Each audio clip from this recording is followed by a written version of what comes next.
Financial year 23-24 के लिए GSTR 9 GST portal पर लाइव हो चुका है। अगर आप जीएसटीआर 9 फाइल करना चाहते हैं तो अब आप जीएसटी पोर्टल से जीएसटीआर 9 फाइल कर सकते हैं। आज के वीडियो में हम डिटेल में डिस्कस करने वाले हैं कि जीएसटीआर 9 किसे फाइल करना है, आपकी टर्नओवर लिमिट कितनी है, यानी कितने टर्नओवर तक आपको जीएसटीआर 9 फाइल करना है। अगर आप रेगुलर टैक्स पेयर कंपोजिशन से अगर आप रेगुलर टैक्स पेयर में आ रहे हैं तो आपको टर्नओवर कौन सा चेक करना है। अगर आपने जीएसटीआर नंबर कैंसिल कर दिया है तो आपको जीएसटीआर 9 फाइल करना है या फिर नहीं करना है।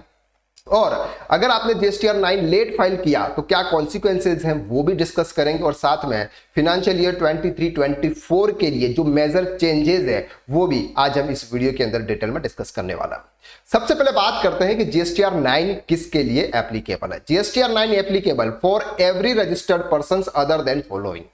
एवरी रजिस्टर्ड पर्सन यानी जिसके पास में जीएसटी नंबर है other than input service distributor paying tax under section 51-52, casual taxable person और नॉन रेजिडेंट टैक्सेबल पर्सन। इन चार को छोड़ के बाकी जितने भी जीएसटी में रजिस्टर्ड है उनको जीएसटीआर 9 फाइल करना है। अब रजिस्टर्ड में यहां पर आते हैं सर कंपोजिट पर्सन और रेगुलर टैक्स पेयर। अगर बात करते हैं सर रेगुलर टैक्स पेयर के लिए तो उनको फाइल करना है सर जीएसटीआर 9 और को जो कंपोजिट पर्सन है उनको फाइल करना है sir GSTR 4। GSTR 4 for composition tax payer और GSTR 9 for regular tax payer. GSTR 9B जो होता है वो ई कॉमर्स ऑपरेटर के लिए है जो टीसीएस कलेक्ट करता है। तो यहां पर every registered person other than 4 people have to file GSTR 9 for financial year 23-24। अब बात करते हैं यहां पर लिमिट की। लिमिट यहां पर है सर 2 करोड़ रुपए। अगर आपका टर्नओवर एक जीएसटीआर नंबर पर अगर आपका टर्नओवर 2 करोड़ रुपीस से क्रॉस कर जाता है तो आपको जीएसटीआर 9 फाइल करना है। और अगर आपका टर्नओवर 2 करोड़ रुपीस से बिलो है और अगर आपको जीएसटीआर 9 फाइल करने की अगर आपकी कोई लायबिलिटी है या फिर अगर आपने कोई चेंजेस किए हुए हैं तो फिर आप जीएसटीआर 9 फाइल कर सकते हैं। ये ऑप्शनल है, अगर आप फाइल करें तो ओके, अगर नहीं करें तो भी कोई आपको पेनल्टी या फिर कोई लेट फीस आपको पे नहीं करनी पड़ेगी। अगर हम बात करते हैं जीएसटीआर 9C की तो उसके लिए जो लिमिट है वो है सर 5 करोड़। 5 करोड़ रुपीस तक अगर आपका टर्नओवर है तो आपको जीएसटीआर 9C फाइल करना है।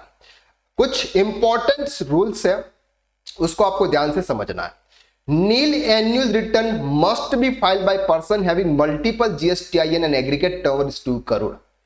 सर अगर आपके एक पेन पर एक से ज्यादा जीएसटी नंबर है, फॉर एग्जांपल आपके एक पेन पर 2 जीएसटी नंबर है और एक जीएसटी पर आपका टर्नओवर 2 करोड़ रुपीस से क्रॉस कर गया और दूसरे जीएसटी नंबर पे टर्नओवर 2 करोड़ रुपीस से कम है, तो क्या जो दूसरा नंबर है जिस पर 2 करोड़ रुपीस से कम है क्या उनको भी जीएसटीआर 9 फाइल करना है? Answer is yes.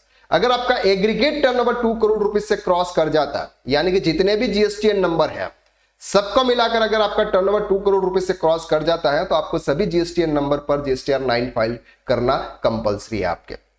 अगर आपने उसमें कुछ भी ट्रांजैक्शन नहीं किए हैं तो आप नील रिटर्न भी फाइल करेंगे लेकिन मैंडेटरी है।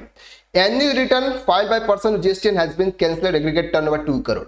अगर आपने फाइनेंशियल ईयर 23-24 के बीच में अगर आपने जीएसटी नंबर कैंसिल कर दिया और उस समय आपका टर्नओवर 2 करोड़ रुपए से क्रॉस कर चुका था तो आपको जीएसटीआर 9 फाइनेंशियल ईयर 23-24 के लिए फाइल करना जरूरी होगा।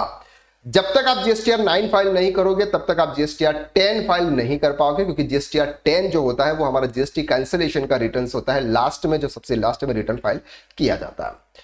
इसके बाद बात करते हैं A registered person who has opt or opted out of composition is required to file। Sir अगर आप पहले कंपोजिशन स्कीम में थे अब आप रेगुलर टैक्स पेयर में आगे हो तो आपको यहां पर 2 रिटर्न्स फाइल करना है। कंपोजिशन पर्सन में थे उसके लिए आपको जीएसटीआर 4 फाइल करना है और रेगुलर टैक्स पेयर में आए उसके लिए आपको जीएसटीआर 9 फाइल करना है। जीएसटीआर 9 के लिए जो टर्नओवर देखा जाता है वो 1 अप्रैल से 31 मार्च के बीच का जो भी टर्नओवर है वो देखा जाएगा। जब तक आप कंपोजिशन स्कीम में थे तब तक आपको वो वाला टाइम पीरियड में आपको जीएसटीआर 4 फाइल करना है और फिर जब आप रेगुलर टैक्स पेयर में आ गए उतना अमाउंट आपके जीएसटीआर 9 के अंदर जाएगा। लेकिन एग्रीगेट टर्नओवर की अगर हम बात करें तो ओवरऑल पूरे ईयर का आपका टर्नओवर वहां पर देखा जाएगा। GSTR 9 not has file to revise return. GSTR 9 जो होता है उसको आप रिवाइज नहीं कर सकते, एक बार फाइल हो जाएगा इट्स ओके। अगर आपके उसमें कुछ भी पेमेंट की लायबिलिटी आती है आप DRC 03 फॉर्म फाइल करके आप उसका पेमेंट पे कर सकते हैं। जीएसटीआर 9 फाइल करने से पहले आपको प्रीवियस के जितने भी जीएसटीआर 1 और जीएसटीआर 3 भी है वो फाइल करने आपके लिए कंपलसरी होगा। अब बात करते हैं sir consequences of failure to submit annual return. Annual return filing की जो लास्ट डेट है फाइनेंशियल ईयर 23-24 के लिए वो है 31 दिसंबर 2024। 31 दिसंबर 2024 तक आप GSTR 9 फाइल कर सकते हैं। अगर इसके बाद अगर आप फाइल करेंगे तो 200 रुपीज पर डे के हिसाब से आपको पेनल्टी लगेगी, मैक्सिमम 0.25% क्वार्टर ये पेनल्टी आपको GSTR 9 के लिए लगेगी। अब बात करते हैं सर यहां पर मेजर चेंजेस की। मेजर चेंजेस ये है कि फाइनेंशियल ईयर 23-24 में अगर हम बात करते हैं आईटीसी जो GSTR 3B के अंदर आता है वो GSTR 2B के हिसाब से आता है। तो आप GSTR 9 के अंदर भी जो आईटीसी का जो अमाउंट है, इनपुट टैक्स क्रेडिट का जो अमाउंट है, वो भी आपके GSTR 2B से रिफ्लेक्ट होगा, ना कि GSTR 2A से। फाइनेंशियल ईयर 22-23 में आपका ये जो अमाउंट आ रहा था वो GSTR 2A से आ रहा था। जब GSTR 2A से आ रहा था हम आईटीसी GSTR 3B के हिसाब से ले रहे थे, तो वहां पर रिकंसिलेशन करने में बहुत ही प्रॉब्लम हो रही थी। तो इस बार गवर्नमेंट ने ये सब कुछ क्लियर कर दिया है कि अगर आप GSTR 9 फाइल कर रहे हैं तो आपका जो आईटीसी का अमाउंट आपके GSTR 9 में रिफ्लेक्ट होगा वो आपके GSTR 2B से होगा।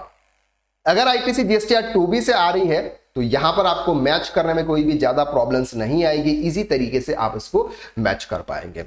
GSTR 9 प्रैक्टिकली कैसे फाइल करते हैं ये अगर आप सीखना चाहते हैं तो आप हमारा कोर्स ज्वाइन कर सकते हैं, टैक्स कंसल्टेंट कोर्स, जिसकी लिंक आपको डिस्क्रिप्शन के अंदर शेयर की हुई है। एक बार इस कोर्स के बारे में आप जानकारी जरूर पाइए। तो आज के लिए बस इतना, नेक्स्ट वीडियो में हम फिर मुलाकात करते हैं, तब तक के लिए थैंक यू सो मच।